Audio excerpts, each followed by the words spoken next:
Hey there, treasure hunting fans. Your old pal Big D back here again with another Star Trek Discovery episode update. Last night's episode was episode 14, The War Without, The War Within. A little bit weird title there for an episode, but hey, it is what it is. Anyways, so this is the continuation now that Discovery is back in the current universe. They are, of course, as we discussed last week, 9 months in the future. And let me stop right here and say this. And if you haven't seen the episode just last night, there's going to be several spoilers in this episode for me tonight. So if you have not seen the episode yet, I would recommend not watching now and then coming back later and watching it. Have you had watched it? Here we go. So Discovery's back in the regular timeline in the regular universe, and of course they're 9 months in the future. The Federation has essentially lost the war. I mean, there's still a war going on, but it's not. The Federation's been pushed back into a corner. There's not much left they have. The interesting thing we found out in this episode is it's not the whole Klingon Empire who's attacking the Federation, because because T'Kuvma's not around, because they killed the other leader just before they went into the alternate universe core. I think it was core. So now there was no leader for the Klingon Empire, so the factions all broke up into their separate little cliques. So there's 24 different factions out there attacking different places at all times. So the Federation really has no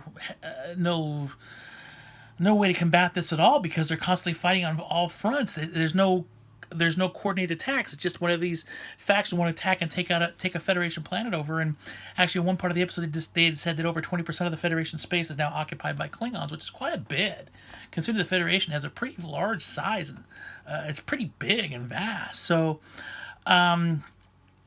we do get to see Admiral Cornwell comes back with Sarek. At first, I don't believe it's Discovery, because Discovery, they did mention the episode Discovery was destroyed in that battle.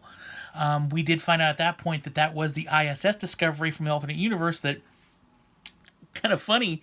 When both the ships switched universes, Discovery was in the alternate universe, was okay. The ISS Discovery came into our universe, and because of that big explosion, their ship was destroyed too. So it did look like, in fact, to the Federation, the Discovery was destroyed, which would have been devastating to the Federation because the spore drive is gone. Cornwell's confidant, Lorca, was dead at the same time, too, so they lost a major player. That ship was able to go places that the other ships couldn't get to quickly.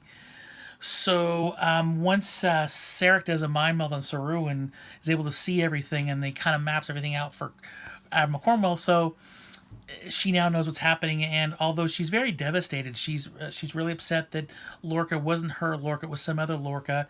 They apparently had a really close relationship, so you could tell because of the way she reacted. So, but they got another ship to help with the battle. But the problem is they need to get the ship to Starbase One to kind of regroup and kind of figure out where they're going to go from there. So, unfortunately, since there's no mycelial network, there's no spores for the spore drive. They have to warp there, so they warp off to get to Starbase One.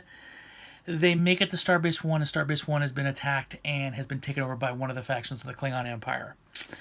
There is no Starbase One, and they made a comment there was over 80,000 people on that starbase that are not there anymore, which is a very big, devastating loss.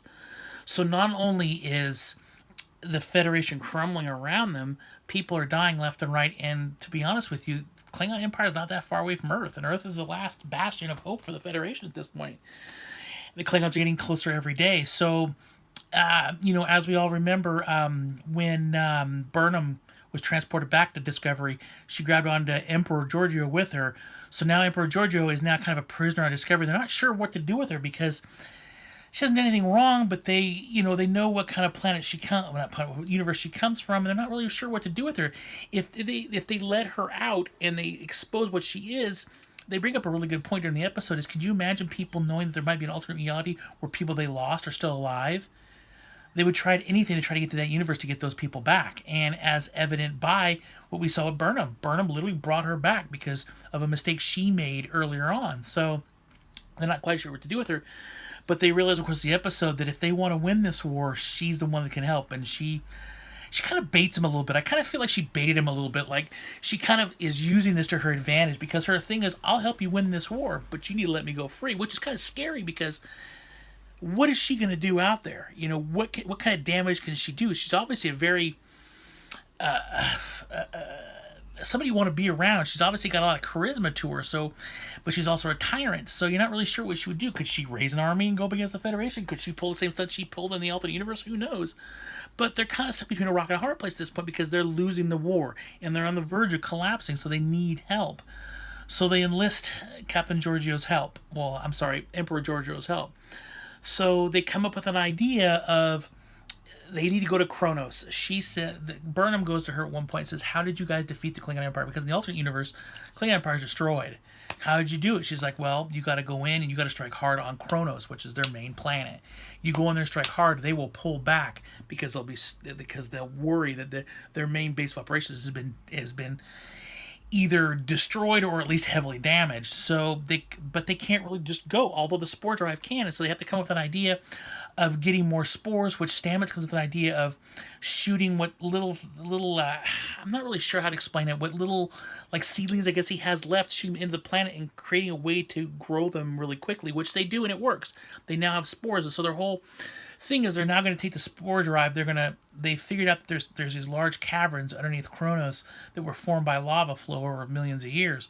They figured they can use the spore drive to warp right into that cavern, be able to map out Kronos, and then be able to plan an attack from there. So that's the deal. So that's what what they've come up with, and but they need more. Emperor Giorgio does admit to Sarek that that's only the first step, that they may pull back for a while, but they will go back out again. They will attack again.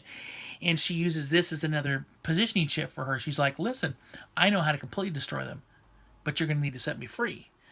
So they don't want anybody to know she's here. They don't. They even said during the episode, "We're going to classify all this information. We're going to destroy it so nobody ever knows." But they have her. So what are they going to do with her? There's only, 3-4 people on the entire ship that knows she's there. Obviously, Michael Burnham, because she's brought him over. The transporter chief who transported him over. Admiral Cornwell, Saru, and obviously Sarek. Those are the only people that know where she's actually from. So what they did, and here's the bombshell, because every episode's got that bombshell at the end where you're like, okay, they're going to do this, they're going to do this, this, that, and the other thing. And the bombshell comes at the end when she walks onto the bridge of the ship next to Admiral Cornwell, and she's wearing a captain's uniform with the pips on her badge and everything. They literally told the crew, "This is Captain Giorgio. We found her. She was out there. She was held captive. We found her. We're bringing her back. We're putting her in command of the U.S. Discovery. She is now the captain of the USS Discovery. An emperor from an alternate universe is captain." I mean, holy cow. This is way beyond anything they've ever done before. So she's now the captain. And, of course, the next episode, which unfortunately is the season finale, I'm assuming this whole plot will come out and they will launch their plan of attack. So that was the big reveal. And yet another big reveal. I didn't see that one coming at all, and other things happened in the episode. Obviously, they finally focused on Lieutenant Tyler, and he's kind of trying to heal now from what's happened, and they realize that he's not really Tyler. He's not really Voke. He's kind of a mixture of the two now. He's like this. He's trying to work all this stuff out, and most of the crew seem to be willing to accept the fact that it wasn't him that did what he did, and are forgiving him except for 2 people. Obviously, Michael Burnham, because he tried to kill her, and she loved him more. Apparently, this is like the first big love of her life, and he betrayed her. He didn't just try to kill her, he lied to her. He did a lot of things that he shouldn't have done, and she can't forgive him. And she lets him know. They break up in the episode. She lets him know, "I can't be with you," which was really sad because you want to see more from that relationship. It would have been a good relationship, but he did some things it's going to take time. The other thing, though, was he was walking to the ship, he ran into Lieutenant Stamets. That was bad. Because, of course, he killed Dr. Culber, which was Stamets' husband. So, Stamets was obviously really upset and asked him if he's in agony, if he's feeling pain over this, he's having trouble. And he said, yes. He said, well, that's good. Because this is a start. You're still human. So, but obviously their relationship's never going to be quite right because he's always going to hold that over him, which rightly so he should. So, another really good episode was a big setup episode for what's going to be the season finale. But man, this show every week just continues to impress me. I mean, And I'm going to go over this in there will be another video next week, obviously, for my season finale, big grandiose video, where I'll discuss more about this stuff and discuss my thoughts and philosophies through this whole season and what's happened versus other Star Trek episodes and stuff like that. I'm compiling that right now because there's some very interesting things that I've seen over the course of the season that I've never really seen in Star Trek before. But another really excellent episode, really well acted, really well done. I like the way they're going. Although I had said on this channel last week that I thought there was going to be a time travel type element. They'd probably go back in time. I don't think that's going to happen now. I think they're going to end up, doing some damage to Klingon Empire, and I think they're just going to progress along on this timeline. I don't think they're actually going to go back. Although you did see a very interesting dynamic. There was, during the beginning of the episode, Saru and Burnham were walking around a lot, and they were in the turbolift talking, stuff like that. You could really see a captain-commander dynamic starting to happen there. You really can see it. I mean, it was almost way over blatant how it was.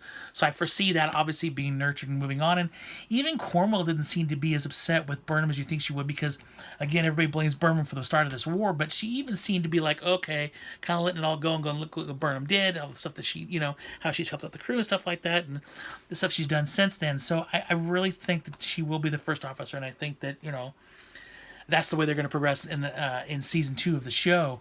But, like I said, another great episode, well acted, well done, great special effects. It was good to see some more special effects this episode, the ship flying around doing this, that, and the other thing, and just a good story, a really good story. They're continuing on. I was kind of curious to see how they were going to, sorry for the glass reflecting there, really kind of curious to see how they're going to progress forward with this. And although I'm a little bit about the time travel thing, because I think that would be a great way. However, I was thinking about it, and that's typically how Star Trek has always solved something. They do time travel. They go back and correct the stuff, and then everything's fine. So as we've seen in this whole series so far, they don't kind of stick with typical Star Trek type of arcs where things they kind of do. They're on their own path. So I'm really curious to see where the season finale goes. Am I bummed the season finale is this week? Yeah. It won't be till September of this year, which is 8 months from now or whatever, 7, 8 months from now before we finally see a new episode. But hey, at least it's coming back for a season 2. So that is my review for episode 14, The War Without, The War Within. Hopefully you enjoyed this episode. If you did, please click the like button down below. If you want to see more videos by Big D, click the subscribe button up top and you'll get notified of more videos. Thank you all for watching my Star Trek videos. I've noticed that on my channel that they're starting to get more and more views, so I really do appreciate that. That is awesome. I'm trying to do my best with this. I'm still learning, so I do apologize. Sometimes things get a little bit sporadic or things kind of like all over the place. I'm still trying to learn how to do this. I haven't quite been doing a year yet. It won't be a year till July. So I'm still trying to figure this all out. Hopefully, I'll be getting some new graphics pretty soon to be able to do some different things. So be on the lookout for that kind of stuff. But thank you for sticking with me. Thank you for subscribing. You guys are awesome. I love all my fans. You guys are all amazing. But that is it for now. Hopefully you guys, again, enjoyed this episode. Everybody take care. Always keep hunting, and remember to live long and prosper. Thank you.